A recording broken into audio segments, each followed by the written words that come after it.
friends, welcome back to the country. This week we worked in the garden, visited with Paul, I got stung by a bee, and we made some food. Come on, I'll show you. Lately, Tommy and I have been getting out pretty early and working in the garden because it's really just too hot in the middle of the day. You can see in our little garden, we've got some corn coming up, potatoes, here's some really weedy onions, tons of lettuce, and about 1 million tomato plants.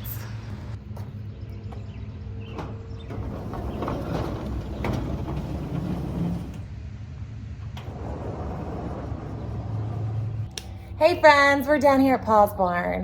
Yesterday I was able to get some of the weeds out of the tomatoes and we're gonna stake them soon. They're starting to get too big to stand up on their own and get little tomatoes, so they need to be staked. But once you stake them, it makes it harder to weed around them because there's twine in between holding up the plants.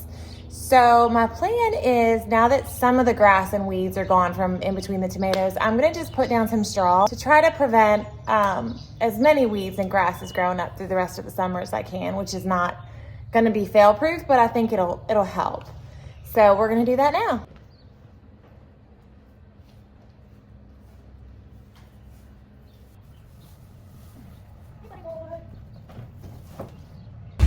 Load up, Zena. Load up. Zena, load up.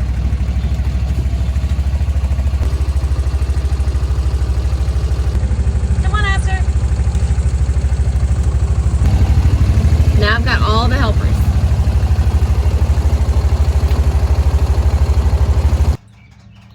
Can I put you right here?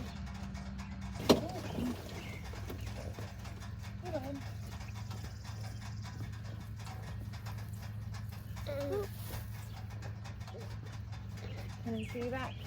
Boop, boop, boop, boop, boop, boop, boop, boop.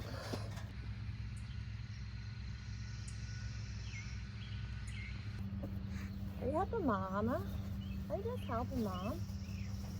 Whoa! Okay.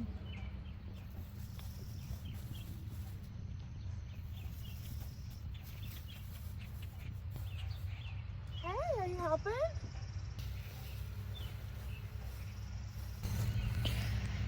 Yeah, so you can see here, I've just got straw that I'm putting in between each of these tomato plants. I got about a bale of straw, but I don't think that's going to be enough, but we'll see here.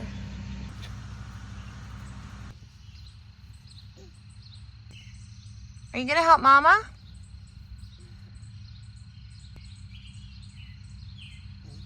Are you dancing?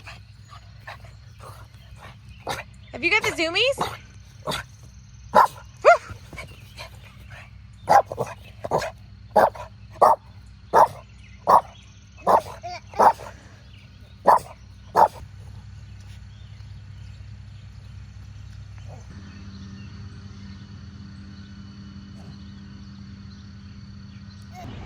So we almost made it to the end of this row.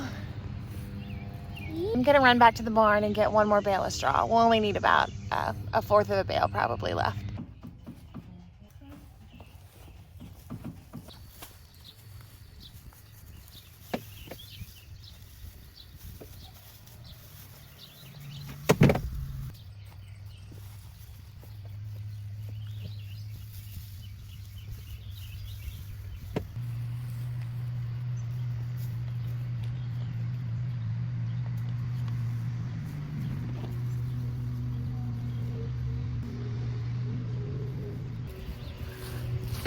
We're all done, we did it. Now we'll be ready to stake them probably in the next couple days when Thomas is home from work.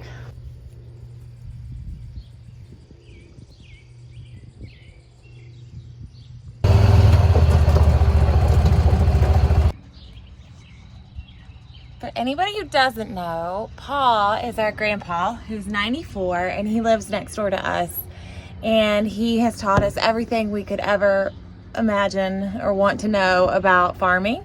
So he is the reason we're able to do anything that we do here on the garden and the farm. And we are gonna go visit him. We go see him just about every morning and evening and make sure he's had breakfast, and he visits with Tommy. Here we go. You been gardening? Huh? Anything in your garden out here to eat yet? Onions. Huh? Just onions and lettuce. I should have potatoes soon. Potatoes? Pretty soon. Are they starting to drying up yet? Not yet, but they're getting there. They very tall. Yeah. Just see, that's what they call it. Scratch it around with your fingers to see if it's very many potatoes in the ground. Okay. Remember how they cook peas and potatoes? I really used to like them like that. Peas and potatoes? Peas and potatoes together. I can try to cook them. I forget what they call that. You've got a bunch of peas in your. I said you've got a bunch of peas in your garden. I can try to make some if I've got potatoes. Hell. Yeah. I need to start picking some of them and eating them. Yeah. Okay? I'll try to pick some peas, and if I've got any potatoes, I'll fix them for you. Uh-oh. Tommy. All right, so you saw we went to visit Paul, and he has requested that we make him some peas and potatoes like he used to have when he was young from the garden. I guess peas and potatoes do get ready or ripe around the same time, so that kind of makes sense that would be an old Kentucky dish. So we're here at the berry house. I'm gonna try to find a bucket, and then we're gonna go up on his garden and see if we can find some peas that we planted. He and I planted maybe like 2 months ago or so, I don't know, 6 weeks ago. See if there's any peas, and then we'll go back and look in my garden. I don't know that my potatoes are quite ready, but we're gonna see, and hopefully they are, and we'll be able to make Paul some peas and potatoes.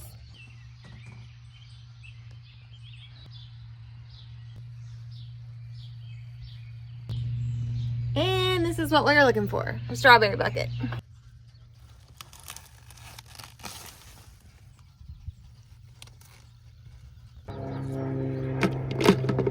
The sweet boy's out here helping me pick peas.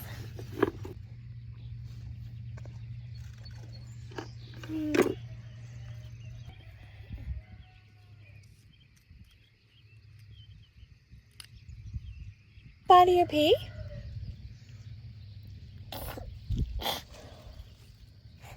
Thank you. Give them a bite of peas. They never had garden peas before. They're so good. These are actually so good and sweet. Listen.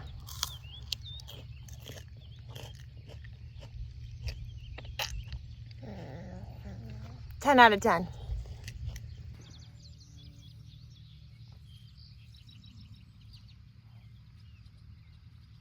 Okay, so I feel like we did pretty good here. Here's our little harvest so far. There's enough.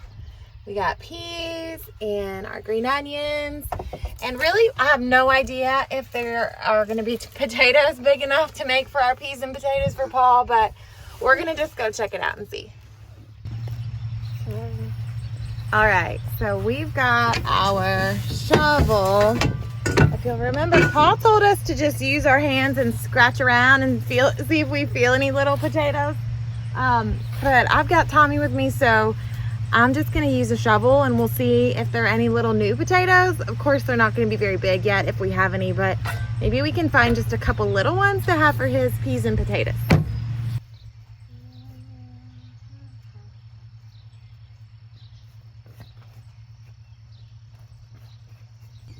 Okay, yay, I'm so excited.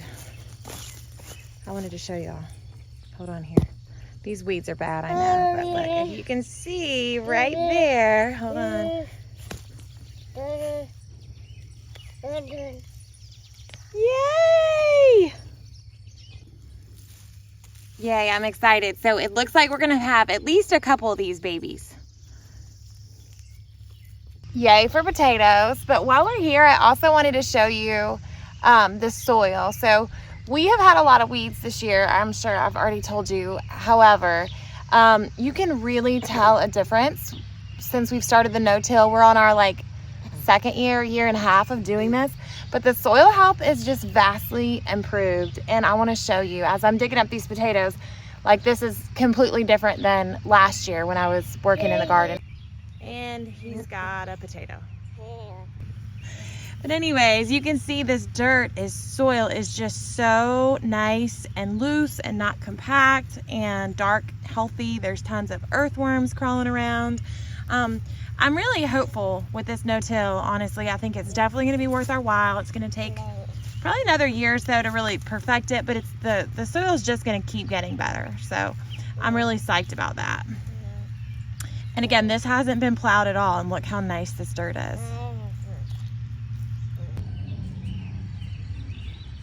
Okay, so the tiniest little potato harvest ever, but we're just gonna do our best.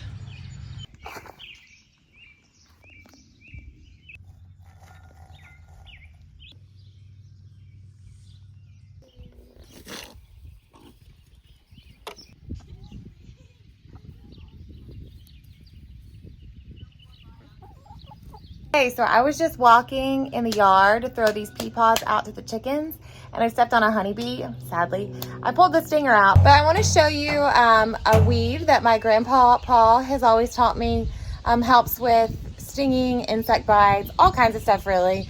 He calls it plantain, but it's called plantain. Most people know it by the name plantain, and it's incredible. And you can make all kinds of ointments and things out of it, but I'm just going to show you how to use it just when you're right out in the field. So this is what it looks like. I know you've seen it before. It is super common just in backyards, fields, all over the place. And you basically just pick a leaf and mash it together just so you can get some of the juices and oils out on your fingers. And you're just gonna rub it right on your bee sting. And I kid you not, the pain and burning from my sting went away immediately. Okay, so now we put our plantain on the sting, and then I told you I love lemon balm. Lemon balm's also gonna help as well with some anti-inflammatory, astringent properties as well. It's antibacterial, it's all the things. So between the plantain and the lemon balm, it's gonna help us just like on the spot, in the yard, quick little remedy, first aid. So lemon balm is not as common. This is something that you're gonna have to buy or steal from a friend. But once you plant it, it's super hardy and it will spread. Same thing, you just rub it together between your fingers to activate the oil. And I wanted to tell you guys, if you're ever interested in the future and you want me to show you how to make like an ointment to have on hand for when these things happen, so you've got it right in your kitchen cabinet or whatever, just to pull out, medicine cabinet, let me know. I'll be glad to show you, because those are more potent. Those you soak essentially in oil, and you get all of their oils out, and so they're a lot stronger.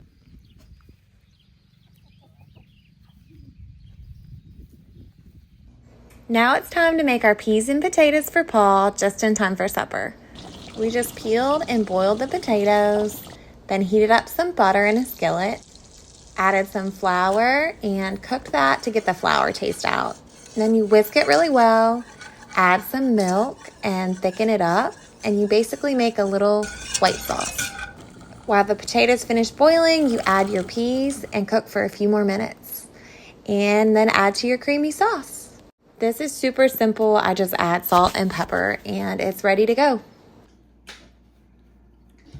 Is it good? Paul approved of the peas and potatoes. And I just wanted to give you a little update on Clementine, the kitten we found on the side of the road. It seems like she may become a permanent member of our family. She's become Zee's best friend, and Tommy is just wildly entertained by it all. We've also had some crazy weather lately. I just wanted to show you guys. Storms pop up out of nowhere and actually ended up flooding our backyard at one point. But as soon as they come, they leave. And before you know it, we're back to normal. We've become obsessed with our new back porch and these beautiful sunsets. Thank y'all for spending some time in the country with us. We hope you have a good week, and we'll see you next time.